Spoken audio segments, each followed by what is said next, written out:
Hi, Tina. Hi. Hold on. There's like Hi. yeah, there's like the lights looking kind of weird. Hold on a second. Maybe it will Okay. adjust itself.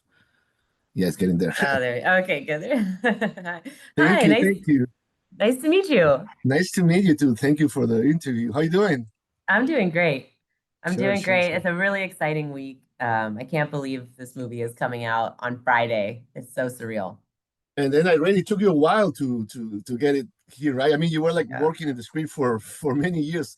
I mean, many you years. wanted to get it's your first feature film, but you Yeah. wanted to get it right. I mean, can you talk a little bit about the process? Oh, sure. It was definitely carrying a sled up a mountain for many, many years by myself. And then, I brought on Erin Judge, my co-writer, and it was she and I like in a room by ourselves, like without anyone telling us what to do, just like trying to hold ourselves accountable to getting these drafts done. And then eventually we got Vanishing Angle involved, and they were really great for development, and then the thing really started to get wings. But I think it wasn't so much about wanting to get it perfect as much as it's hard to get the funding together for a movie like Okay. this. Yeah. And it was hard to find people to take a risk on me as a director and as this really queer script, and Sure. zombies. But eventually we didn't give up. We didn't give up on it, and it's so exciting and so surreal that it's actually coming out into the world. I'm so So thrilled. did you make like any like short movies before, or this is the first thing you were directing? Oh yes, I've been at it for a long time. I made a couple little shorts in high school, Mm. and then I went to film school and I made shorts in film school, and then I continued doing after film school. I was writing.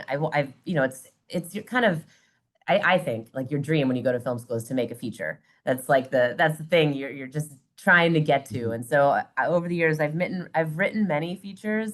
Um, and I continued to make music videos and shorts. And but Queens of the Dead, when the idea came to me, and I had a full body yes, I kind of knew like this would be the perfect first feature for me. I was really excited at the idea of carrying my dad's torch forward into the world and continuing to tell stories of the Romero zombie, but also introducing myself as my own type of filmmaker.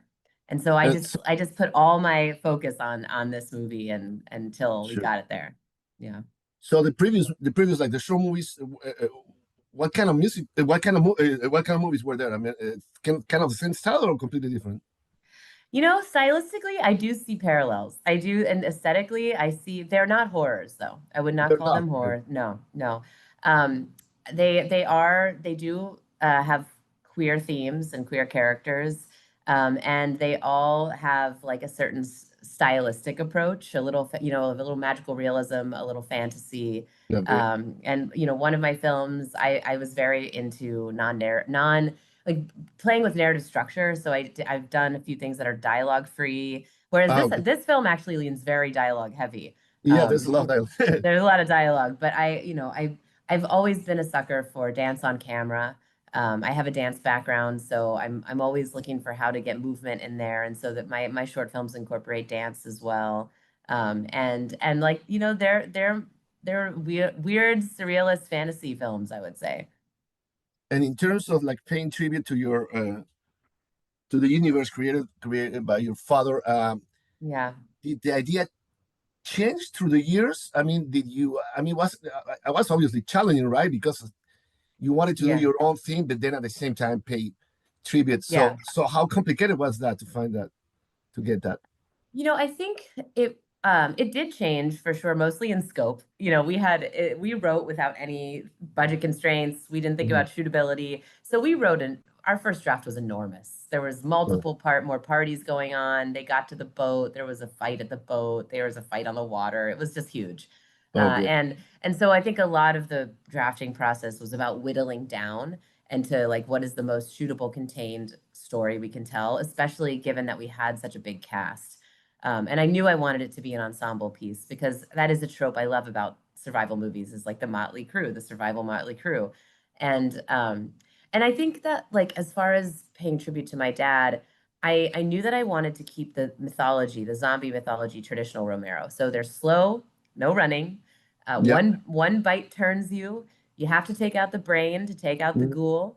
And then I added this other little layer, which is that they're still responding to their devices, which is something that I think my dad would approve of because, you know, he did play with the idea of like what leftover humanity is lingering inside the zombies. Like what Yeah, that's pretty cool, right? The font. I mean, yeah. even if we're dead, we It still will need. still answer. Yeah, exactly, exactly. And then, you know, of course, I can't be my dad's kid without trying to say some shit with the film. And so we actually Yeah. we had a whiteboard of like, okay, what are the darker things of life that we want to tackle? You know, Mhm. my dad never gave a scientific explanation for why the dead are rising. It's not a tainted monkey bite. Yeah. It's not a bad drug. It's not a, you know, there's not a clear inciting scientific reason. It's more of a deep collective spiritual unrest. When there's Yeah. no more room in hell, the dead will walk the earth. And I really love that. I love that he kind of chalks it up to like kind of a bigger spiritual force. And so that was, so we wanted to make the tapestry of like, okay, what's wrong in the world? What's going on? Why are the dead rising? And our list was, you know, opioid use, opioid addiction, especially in the gay community. Drug use is a big thing. Device and phone addiction, big tech, too much information in a crisis, infighting in the community, um, and then the corporate poaching of queer talent. These were some of the big themes that we wanted to look at. So I think once we knew what we wanted to tackle, then it became about how do we weave these themes into our character stories. And then once we figured out like how all that interplayed, it just came down to character and developing the characters and making sure that they each, because in an ensemble piece, you have a lot of people that you want your audience to understand and relate to. So you kind of have to be smart about like how you unveil their stories and how you learn about them. And I think that was the drafting and the shaping process. And then you bring in this incredible cast, and they put it to life, and they really bring the comedy, and they bring the personality and the color. And I think they did such a good job. And I think that that's like, you know, as far as trying to bring over my dad's spirit into this, it really comes down to like the making sure that we're doing social commentary, making sure the zombies feel authentically Romero, at least in their spirit. You know, they look a little different from my dad's zombies, and Yeah. that was certainly a choice. But I do think the spirit of them is the same. You know, like they're a little bit silly, they're slow, they're sympathetic, and they're meant to be a mirror. You know, they're meant to hold up a mirror to the humans to be like, okay, what's wrong with us as people that this is happening? Did you have a chance to tell your father that you were like planning on making this movie, or? Yeah, I did. I did. I did get to tell him that when, you know, he unfortunately he got sick and it was very fast. He went down quickly. But I did get to tell him that I wanted to do this. And I pitched him the world, I pitched him the concept, and he thought it was great. He said, "Do it, run with it, kid. I think it's hilarious. I love it." Uh, and and then I never got to show him a script. And oh man, do I wish I could show him this movie. I'm just desperate to know what he would think of it. And I think there are parts he would be like, "What is going on in this movie?" But I think he'd be so proud that we got it done. Yeah, because he was a very progressive guy, right? I mean, Yeah. at least in the final in his final film, Survival of the Dead, he did have like a queer character, right? Tomboy. Yes. Yeah. He was I getting know. there. He was getting there. I mean, I know. in your movie, almost everyone is from the LGBTQ community, Yeah. but he was getting there. I like to think that he wrote Tomboy in there for me. But you know, because he was very cool when I came out to him. He was, and in fact, he laughed when I got my nose pierced as like to take the temperature of how my parents would react. And my mom screamed and my dad laughed. Oh yeah, And then later when I had the courage to come out to them, you know, my dad was like, guys are assholes anyway. And he was so sweet about it. And in fact, that, you know, shortly after that, he booked tickets to take me to a Margaret Cho comedy show when she was on tour in Pittsburgh. And I felt like that was his way because she was very out there with her sexuality, and she talked about it openly. And I kind of felt like that was his way of saying, it's okay, kid, I see you and it's all good. And I really do feel like Tomboy was you know, maybe a little like, you know, I think maybe he was exposed to the community in part because of the people I was bringing around. yeah, yeah. Yeah, but but this movie, yeah, we got lots of queer people in this movie. And that was my goal. You know, I wanted to flip the script instead of having so often there's the token gay in the survival crew. You got one gay person who's the butt of the joke, possibly killed off second or third, And I wanted to have a completely queer survival crew with like the one straight guy who didn't think he was going to be here on Saturday night, but ultimately is pretty happy that he is. And that was the conceit from the beginning. Yeah, yeah, Yeah. yeah. And then one of the guys involved in this movie is just like he's Latino, right? He describes himself as Afro Latine. It's like Tomas Matos. I don't Ah, know if Tomas. you know where is his family from? Because I know he's Latino. Obviously, his name is Latino, but is he Yeah, Puerto Rico. Puerto Rican? Yeah, and he's Yeah. flamboyant. He's He's crazy. a yeah, I know. Tomas is such a character, such a star. So, you can't that's the type of personality you can't write. You can the Nico is on the page and Nico has a lot of sass and attitude on the page, but Tomas brought a flavor that only Tomas could bring. Yeah, yeah. And And then, oh, sorry, I interrupt you. oh no. We No, keep also on. have Samora La Perdida. And she's Dominican and yeah, we have quite the spectrum in this movie.